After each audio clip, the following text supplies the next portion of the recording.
We are at the Submarine Museum. Yeah. Now, I knew this place existed. I didn't actually know exactly where it was. So we've crossed from Portsmouth, our home city, and come across the Gosport for the Submarine Museum.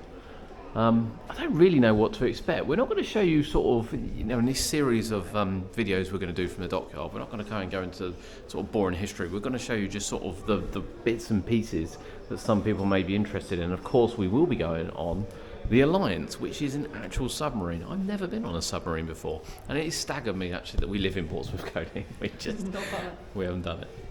We haven't done it. So that's at 11 o'clock. Time check? It's about 1:30. Well, 11. I hope not. 10:42. So we've got 15 minutes to have a little wander around here. We'll show you some of the, some of the bits and pieces. But I have a feeling once we get on the Alliance, it's going to be a little bit more full on, and certainly, if you've never seen it, a real eye opener. Now they actually have a telescope. I don't think you'll be able to see it on here, but actually, just about. Actually goes outside. They've made it so it goes outside the museum. When you look through, you can actually see. And this is what they look through, but you've got to take it at you can probably see where it's sort of light from a distance here. You've got to take this at such an angle to be able to see it clearly. That's quite staggering, to be honest with you. It really is. And this will go through war history and things. And obviously, that one's going through the Falklands War. We're not going to go too much through that. I genuinely can't wait to get on the submarine now. This is a replica of the Turtle submarine, the first submarine ever make an attack in 1776. Can you shine a light cord on your phone, please? I just think if you can't see on the camera, we'll have a quick look on here, just sort of the look and just how small it is. Oh my god! It is tiny, absolutely tiny. So you would sit here and control and look out and try and attack something in that. Sod that. The X-24 Midget submarine, which we can go and have a little look inside in, so we'll head down and have a quick look inside. Kind of puts it in perspective where my hand is, just how big it's not, bearing in mind you've got to manoeuvre around inside this thing. I think I've always considered submarines as claustrophobic. I consider them even more claustrophobic now, to be honest. Oh my god. Imagine laying in that. Wow. I mean, it looks like it's built for a child. It'd be a great room to chill. I imagine spacecraft are about the same, actually.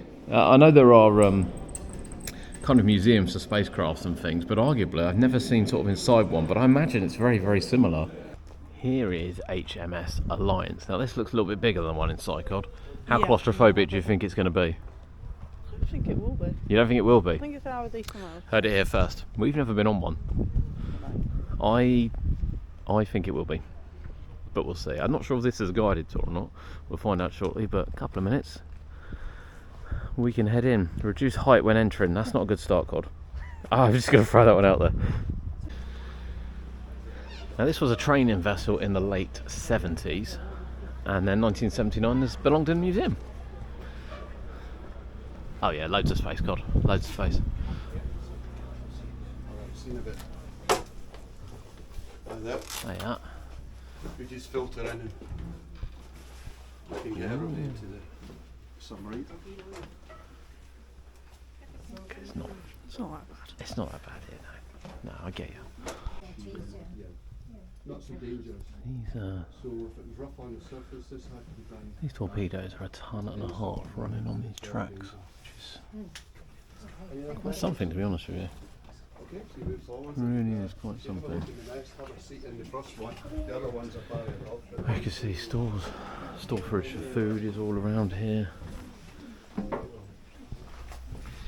Yeah, I have to say, I can't imagine moving 1.5 tons, so they can fire, they go about 50 miles an hour, the torpedoes. It'll take them a little bit of time to load it, as you can imagine. And then these are sleeping bunks, and we've said as you go down you get different classes. I mean, you imagine Cody having to try and get in there. You just wouldn't want to, would you? That's quite nice space. Feels like they skimped on the beds a bit. They got the same breakfast that we have. And then it's got batteries on board, so they're powered by batteries. It can stay depending on how long it could stay underwater would obviously depend on how quick they were going. But the batteries which you see now, Look at the size of them. Look at the size of those batteries. there are a couple of hundred of these batteries on board. And they weigh a ton each. So we've got about, I think I worked out, 212 tons of battery to power it. That doesn't take into account they got 6 torpedoes on board. They got the internal ones down there in the room we were just in, and then they got 2 external ones, which obviously they can't reload because they're external. But they're a ton and a half each. But can you imagine trying to sleep in this? I'll tell you what, I will hand it to you. There's more room than I thought. There's a little bit more room than I thought, and again, you can see these are obviously better bunks. Yeah. They got a little bit more space. You know, you're not going to get hit by a whatever that is here. And yeah, they called it a hot bunk because people would just swap. Although there's enough bunks for everyone, you would just swap effectively and stay on shift. But I can kind of see now where you might hit your head, to be honest with you. Is that where they all came in? There's some more batteries down there. Working in this and then ducking through this. So they did say in that first room we were in, although we can stand up probably in about the same space that Cody's in now, that to get more food on board they would put boxes down and then wood on top, so then we would effectively be up here. Oh yeah, this is a nice one. That one's not too bad. Yeah, that one's alright, isn't it? That's a home from home, that one. We actually are, you see. Yeah. We didn't explain us. You're good to ask this guy. It's amazing. Not a lot going on here, is there? I know you'd have people sit at these I wouldn't even know where to start. I'm guessing that wasn't there in the 40s, to be honest. in the museum. So the captain's cabin is up there. Looks like that. I see the That's quite nice as well, and he's going to be sleeping all right. That screen there was put in the 70s for the wild guiding torpedo trials, so that would have been in there originally. That was the trials in the 70s. Then you got I can see how your that. CV, Can you see that? evaluation plot. All the contacts they get in have been marked up on there, so we know where it is and the relevance to us. And the big So this is your depth guide. So this is shallow depth, and this is main depth. So it gives you a we're solution. actually going to go to 500 feet down. An early computer. So I'm guessing if you get to 750, And you're on in that wall trouble. there, it's the engine orders, seat in the corner. Right, communication and radar room with communications. Wow. Okay. Spend some time in there. There's self-dodge. So some of these have separate sinks, some of them have sinks. There is more space, so he's just said that the newer ones, obviously the more nuclear ones, one are much wider, much more modern. You wouldn't see any of this at all. This would all be behind boards and you just have screens and things. But this is more space than I thought it would be, if I'm being honest. Bigger than I thought. I could see where you can knock your head a few times. And you know, things like this for instance. I imagine if you're trying to pass someone here, you're going to knock your head out. Yeah. And of course we are in the engine room, all powered by those 200 plus batteries. Very, yeah.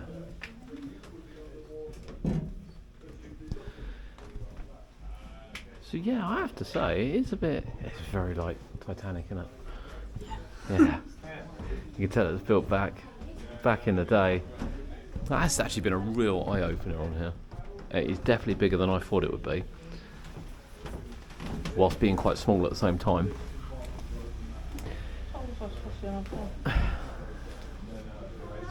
And then this is inside a torpedo, so they did say there's quite a lot of wasted space, and you got 700 pounds of explosive inside a torpedo, one of which you couldn't damage or it would get corroded. It looks so simple yet causes so much damage. So this is sunk battleships. Lost in Falklands. going on these rails above. You can definitely trip over some things in it, there's no doubt about that.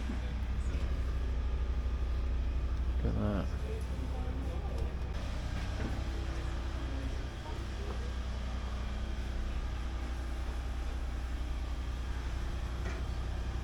Imagine shooting that out 50 miles an hour.